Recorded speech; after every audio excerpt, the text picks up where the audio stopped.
Hi mga kabeshi! So ngayon, mag-unbox tayo nitong ating bagong Labubu Exciting Macaron. So this time, ito ay legit na Labubu. Before, may video ako na binili namin sa Divisoria. Pero ito, nabili ko to sa reseller sa TikTok. So yun. Meron siyang yung QR code para matest kung siya ay legit from Popmart. So, ayan. Unbox natin. So, ayan. So, ito meron siyang color na soy milk, lychee berry, green grape, sea salt toffee, and sesame bean. Pero, ang gusto kong makuha ay either sea salt or si lychee berry. Kasi toffee, meron na ako. Same reseller din na binal ko. Actually, bumili na rin ako dun sa kanila ng Crybaby. So, yan. Let's unbox! So, dito sa packaging niya. So, this time, dito na. Dito, iti-tear up lang natin. Okay.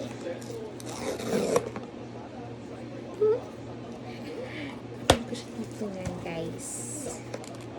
Kaya na ang titingnan kung ano ang ating nakuha. Okay. So,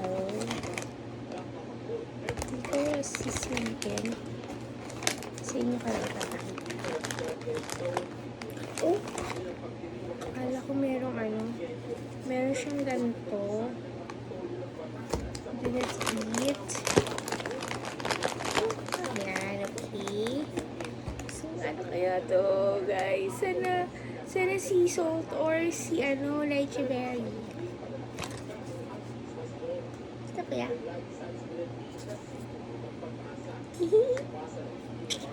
Okay.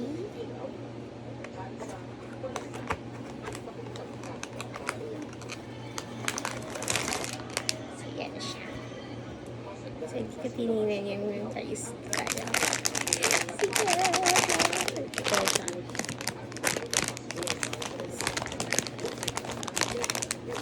Ito, ano kaya siya?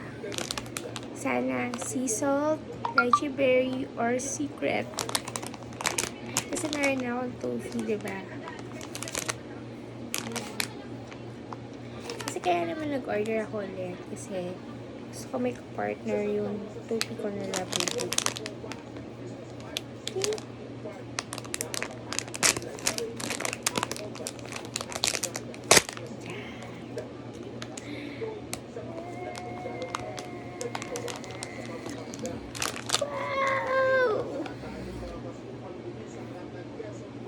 Bango na. Lychee berry, nakuha ko cute na kasi ang pink ng kanyang nose. Tapos, yan yung kanyang So, para matesting niya na yung original siya, meron siya itong logo na Popmart. Tapos, yung kanyang tiyan, chubby. Laki-laki na yung tiyan niya. Tapos pink yung nose. Ang cute!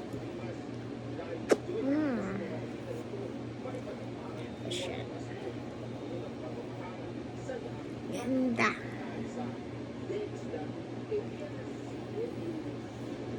Love it. So, ito siya.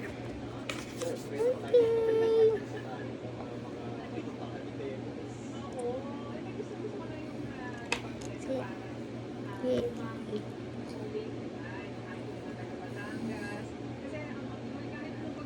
Super cute niya. Super cute. I love this.